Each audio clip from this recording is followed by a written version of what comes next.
Alright, now you may be asking, Scotty, this is the original versus remake. What about your review for the remake? Well, you see, as I often do while getting ready for reviews, um, I was watching the remake and I started to go through what I was going to say in the review, and I realized that everything I was saying was just a comparison to the original. Because you gotta understand, this movie is essentially a shot for shot remake of the original. Shot for shot. With a few things added in there which I'll get to, and a few performances that were a little bit different. But essentially, excuse me, it's the same film done 40, 30 years later. So, yeah. One thing I do want to say though is I do not like this Blu-ray cover for the remake. I think it's bland. I think it's blah. I do like the back though, with the Damien and the dog. What I do like is the DVD cover. Look at that. That is badass. You got Damien with the eyes. Then you got Robert Thorne there, 666 in the middle, and you got Pete Postlethwaite getting impaled. By the way, when I was naming out my favorite kills from each movie in the last one there, I mistakenly called the priest from the original Pete Postlethwaite. It's actually David Troughton, who was the doctor, the second doctor, number 2. Pete Postlethwaite is the priest in this one. Same character, different movie. So, first and foremost, what I want to say about this film is I don't think it's terrible. Strangely enough,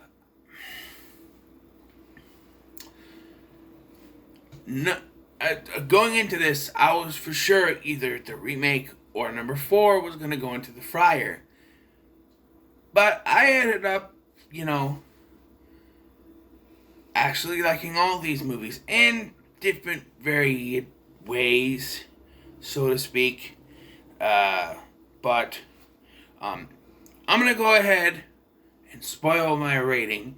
It's a 5 out of 10. I think it's a decent remake. Yes, it's shot for shot, but it's shot for shot of one of the greatest horror movies ever made. And it's still well done. And you got performances of Liev Schreiber and Julia Stiles who give it their all. You also have David Thewlis and Mia Farrow, as well as Pete Postlethwaite, as I said. Very good performances. And even Michael Gambon as Bugenhagen. So, 2 Harry Potter things in one movie. It's not bad.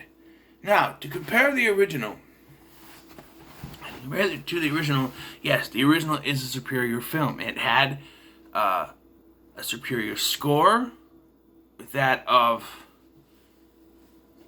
William Jerry Goldsmith, and a superior director in Richard Donner, and a superior cast with Gregory Peck and Lee Merrick, and or Lee Remick, my bad, and David Troughton. David Warner, superior cast. So yes, the original gets the cast right and the characters right too. Although they do use the deleted scene in the remake, where in the original they were gonna have Mrs. Baylock, then portrayed by the crazy woman, come out and he was gonna run over her with the car. They actually do it in this one. And I think Mia Farrow is probably a little bit freakier than the original Mrs. Baylock. I'm just saying. The kid, Damien, in both films is done well. I think maybe just a little bit better in this one. But maybe not by much. There is some imagery in this that because they added to it. They had this apocalyptic imagery. There's a dream that Robert has that I think is pretty good. Although I will give to the original, the death of Robert's wife, better in the original, where she gets thrown out the goddamn window, Where in the remake, it's just Miss Bela comes in, holds her mouth shut the entire time, and injects an air bubble, causing her to die. It's kind of, boring. And then you get the same kills for Jennings and the priest, but it's done with CGI. Although Jennings is a little less CGI than the priest, but you can tell when that pole goes through the priest, it's CGI. And yes, the pole goes through and I'm gonna have to say that the decapitation and the pole going through the priest are probably tied for my favorite in the original.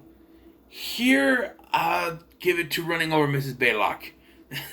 I think that's a better fitting end than just being stabbed. This woman deserves everything she gets for what she was trying to do. Liev Schreiber's performance does not rival that of Gregory Peck. I think Gregory Peck did a better job in this role, but Liev Schreiber's still pretty good. Julia Stiles, not so much. She's okay, and I love me some Julia Stiles. 10 Things I Hate About You, Save the Last Dance. But Lee Remick, I think her name was, she did a better job. She was better, And I already mentioned Mia Farrow doing a better job. Don't even get me started.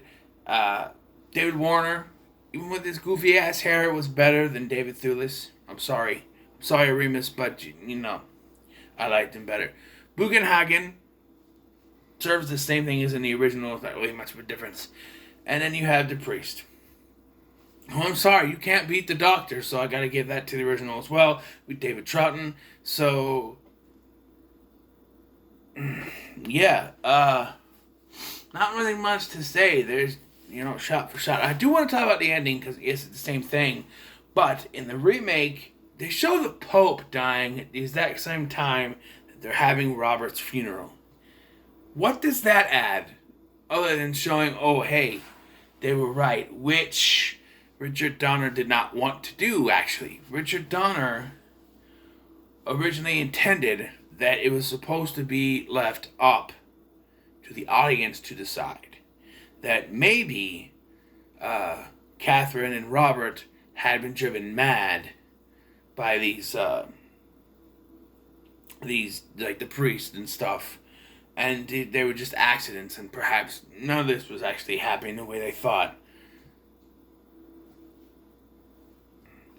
But that changed with the ending where Damien looks at the camera and smiles. He wasn't supposed to smile, but the kid in the original thought that something was funny when he was staring at Richard Donner and he smiled. So Donner just used it.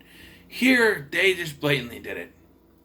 And it's not as genuine as the original, because once you know that he wasn't supposed to smile, it does something. And in this one, no. He told him, make sure you smile before I cut. I saw this. And the adding of the Pope, I don't know what that's supposed to do, but... And much like I said, the ending of the original film doesn't really mean anything in the grand scheme of things, because you think it's going to be adopted by the president, but then he does, and he goes to his aunt and uncle in the second film. With this one, there is no sequel, but I don't know. Of course, I'm giving it to the original. The original is a classic film. I enjoyed it way more. The atmosphere was way more spooky. This is just copying everything. The score is not as creepy as the original. Even though this is basically copied from the original score. But this is Marco Beltrami instead of Jerry Goldsmith. But even the copied score in Omen 4 was better than this score. I thought it worked better there than it did here. So maybe it's whoever, took that. But yes, the original is the winner, of course. And the remake, it's a 5 because I think it's still decently made. Some of the added stuff is alright. None of these movies, I think, are terrible. A lot of people say that 4 is the worst movie ever made and it's complete shit, and I actually thought it was pretty well made. Yes, they went through 2 directors because the original director, Dominique Lieutenant Gerard was being too much like Orson Welles, but I think they did a decent job with that. So none of these Omen movies are bad. I think it's a solid 5 films. Even though the remake is shot for shot, they added some stuff to make it just a little bit different, and I think they did a good job. But yes, the original wins in this case. So what are your thoughts on the original, the remake? Which one do you think is better? I think I already know the answer, but do you also appreciate the remake for some of the subtle changes that they did in it? Let me know in the comments below. Make sure to like, share, and subscribe.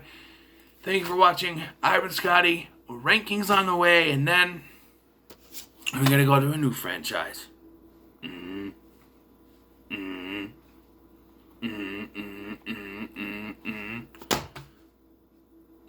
you for watching. I've been Scotty. See you in the next one.